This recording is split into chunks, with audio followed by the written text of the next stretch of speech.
So beta, in our last lecture of equilibrium, we have discussed about different kind of salts and a topic which is very important for our chapter, that is hydrolysis of salt. So as we know, if we have an acid and base, if we are reacting them, then we have a product of salt with water. And जैसा कि हमने इस reaction को determine किया था last class के अंदर हमने क्या पढ़ा था कि अगर इसे की रिवर्सिबल प्रोसेस आ जाए, अगर इसे की रिवर्सिबल प्रोसेस आ जाए, दैट मीन सोल्ट को अगर पानी में मिलाएंगे तो वो क्या देगा, एसिड एंड बेस देगा, and that is known as hydrolysis of salt. तो ये जो हाइड्रोलिसिस ऑफ सॉल्ट होती है, एसिड और बेस तो दे रहे हैं, लेकिन हमारे पास डिफरेंट काइंड ऑफ सॉल्ट्स होते हैं. कुछ सॉल्ट ऐसे होते हैं जो हमारे पास क्या बनाते हैं, एसिडिक सॉल्यूशन बनाते हैं. एसिडिक सॉल्यूशन मतलब एसिड क्या होगा, स्ट्रॉन्ग. एसिड क्या होगा, स्ट्रॉन्ग होगा, स्ट्रॉन्ग एसिड. और बेस किसी भी तरीके का हो सकता है. बेस किस तरीके से हो सकता है, स्ट्रॉन्ग बेस या फिर वीक बेस. एंड कुछ सॉल्ट्स ऐसे होंगे जो क्या करेंगे, बेसिक सॉल्यूशन प्रोवाइड करेंगे. बेसिक का मतलब क्या है, बेस क्या होगा, स्ट्रॉन्ग, और एसिड क्या होगा, वीक. और एक केस ऐसा भी आ सकता है कि दोनों के दोनों क्या हो जाए, वीक हो जाए, weak acid and weak base. So you can easily determine that. देखो यहाँ पे answer, strong acid strong base, weak acid weak base, strong acid weak base, strong base weak acid. Clear है. So that are the four kinds of salt. We can easily determine that from one by one. So here we are starting from salt of weak acid and strong base. तो weak acid, अभी मैं आपको ना चार ही चीजों के नाम बता रहा हूँ. मतलब एक तो आपके पास क्या है, वीक एसिड है, एक स्ट्रॉन्ग एसिड है, एक वीक बेस है और एक स्ट्रॉन्ग बेस है. तो मैं आपको चारों के नाम बताऊंगा, लेकिन चार ही नाम बताऊंगा. दैट इज वीक एसिड क्या होगा, CH3COOH, that is known as acetic acid. And strong acid is HCl ले लो. Weak base is NH4OH. And strong base हम क्या ले लेते हैं, NaOH ले लेते हैं.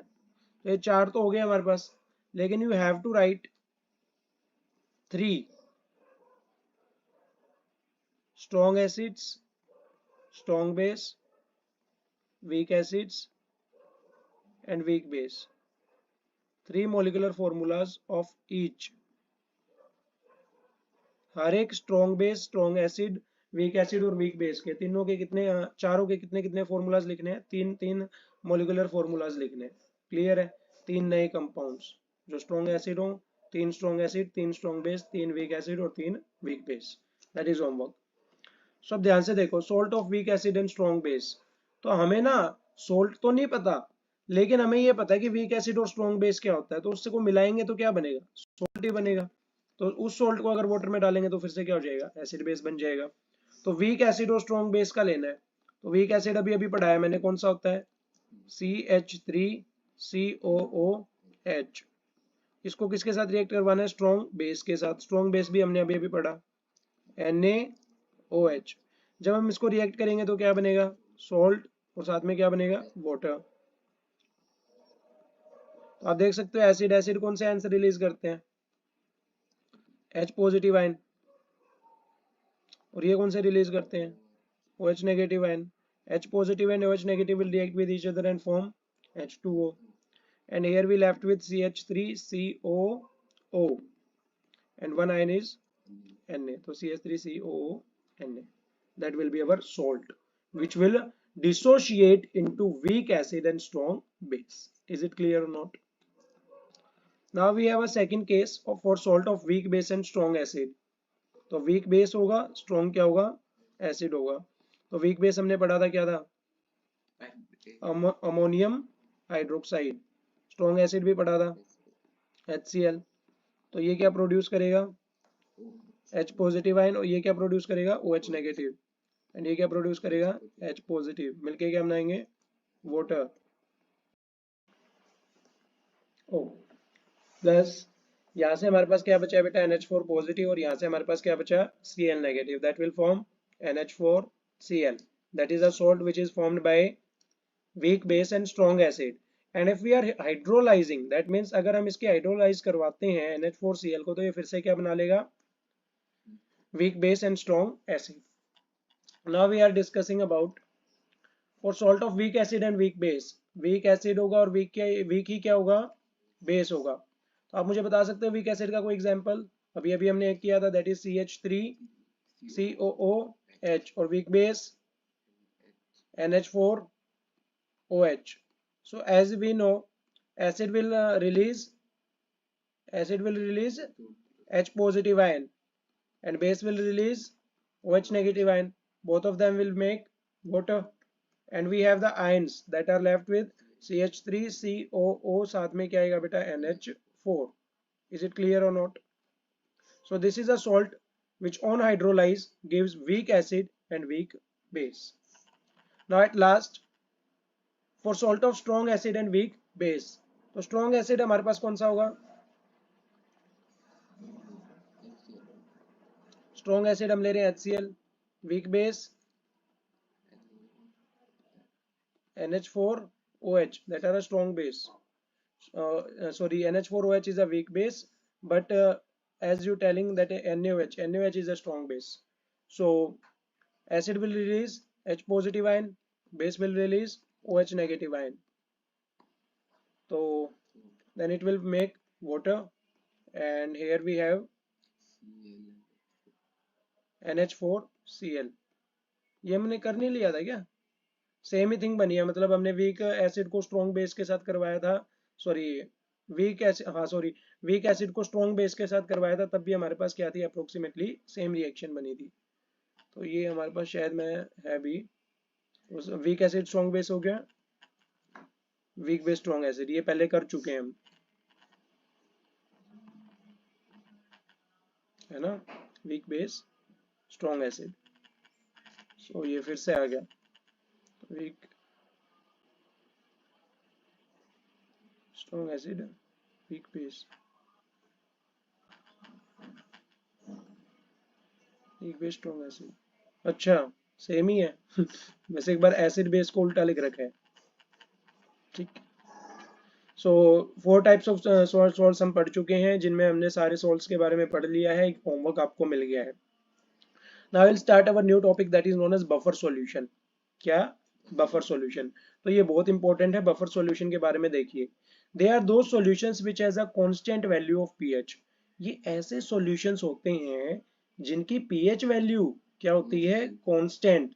No matter what we add into them, कुछ फर्क नहीं पड़ता अगर हम उसके अंदर कोई भी मैटर डाल रहे हैं. फॉर एग्जाम्पल, आपके पास एक बकेट है, बकेट के अंदर कोई सॉल्यूशन है, इसकी पीएच है 7, मैंने इसके अंदर फलाना ढिकाना कुछ भी डाल दिया, लेकिन पीएच कितनी रहेगी? 7. तो ऐसे सॉल्यूशंस को हम क्या बोलते हैं? Buffer solutions. एग्जाम्पल के लिए ब्लड हो गया, ब्लड की पीएच वैल्यू क्या होती है? 7.4 टू 7.6 होती है या नहीं होती? That is a constant value. अब आप दिन भर पता नहीं क्या क्या खाते हो, blood act as a buffer. Blood किसकी तरह एक्ट करता है? बफर की तरह. As you all know, in spite of eating so many type of food items, हम इतने सारे फूड आइटम्स खाते हैं, लेकिन the pH of blood remains same. pH is constant. Therefore, blood is known as a buffer solution. The buffer solution is defined as a solution which resists the change in hydrogen ion concentration. तो pH क्या होता है? pH का मतलब क्या होता है? Potential of hydrogen ions. Potential of hydrogen ions. क्या potential of hydrogen ions change हो रहे हैं? और अगर कोई सब्सटेंस उसके अंदर चेंज लाना चाह रहा है, तो वो उस चेंज को क्या कर रहे हैं? अपोज कर रहे हैं, रेजिस्ट कर रहे हैं. तो वो सॉल्यूशन जो रेजिस्ट करे चेंज को, किसके अंदर? हाइड्रोजन आयन कंसंट्रेशन के अंदर, on addition of a small amount of acid और बेस, उस सॉल्यूशन को हम क्या बोलते हैं? Buffer solution. कि हम एसिड और बेस डालेंगे तो उनके इफेक्ट को अपोज करने वाला सॉल्यूशन क्या कहलाता है? Buffer solution. It is the ability to resist the change in pH of addition of acid or base. ये एक ऐसी एबिलिटी होती है जो चेंज को क्या करती है? रेजिस्ट करती है. Now there are two types of buffers. One is acidic buffer and the another one is basic buffer. तो acidic buffer कौन सा होगा sir? It contains equimolar concentration of weak acid. इसके अंदर equimolar concentration होती है किसकी? weak acid की. किसके साथ? salt के साथ और strong base के साथ. तो strong base होगा, acid कैसा होगा? weak होगा. Then it is known as acidic buffer. For example we take any acid, आपने कोई भी एसिड ले लिया, जैसे कि एसिटिक एसिड ले लिया, तो एसिटिक एसिड लिया, to it if we add equimolar concentration of sodium acetate, अगर हम इसके अंदर क्या मिला दें, इक्विमोलर कंसंट्रेशन मिला दें, किसकी, सोडियम एसीटेट की, then the concentration of acetate ion increases. आप देख सकते हो यहाँ पे मैं आपको रिएक्शन भी करके दिखा देता हूँ, CH3COH, इसके अंदर अगर हम इतनी कंसंट्रेशन किसकी डाल दें, CH3 सोडियम एसीटेट है ना, COO Na की, तो ये मिलके क्या बनाएगा, Na, और साथ में क्या आएगा, OH, नहीं NaH आएगा, और 2 मोल्स ऑफ हमारे पास क्या आएंगे, CH3COO, that means acetate ion की जो कंसंट्रेशन है वो क्या हो जाएगी, इंक्रीज हो जाएगी।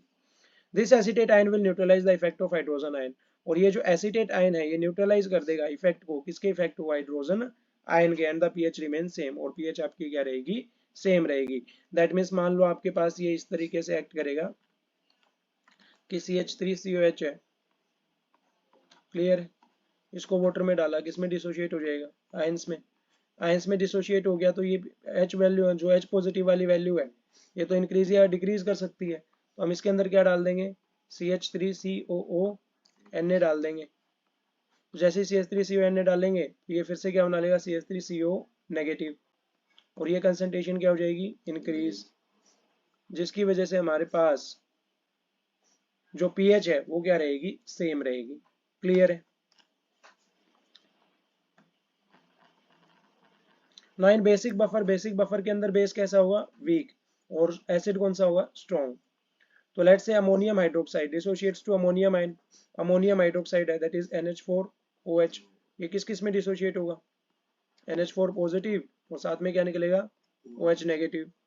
तो इसके अंदर हमें पीएच वैल्यू क्या रखनी है, सेम, तो इसके अंदर हम ऐसा ही एक और आयन डाल देंगे दैट इज NH4Cl, क्या डाल दिया, NH4Cl, तो यहाँ पे नेगेटिव, यहाँ पे पॉजिटिव, तो पॉजिटिव वाले की वैल्यू हम क्या रखेंगे, सेम रखेंगे, दैट इज NH4 पॉजिटिव आ जाएगा, साथ में क्या आएगा, Cl नेगेटिव, तो इसकी वैल्यू क्या हो गई, इंक्रीज, जिसकी वजह से पीएच क्या रहेगी, same.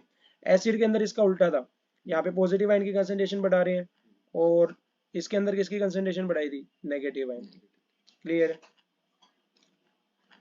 So this ammonium ion combines with hydroxide ion, और ये वाला जो अमोनियम आयन है ये हाइड्रोक्साइड के साथ कंबाइन हो जाएगा एंड न्यूट्रलाइजेज इट्स इफेक्ट्स, और इसके इफेक्ट को क्या कर देगा, न्यूट्रलाइज, और पीएच क्या रहेगी, सेम रहेगी, क्लियर है।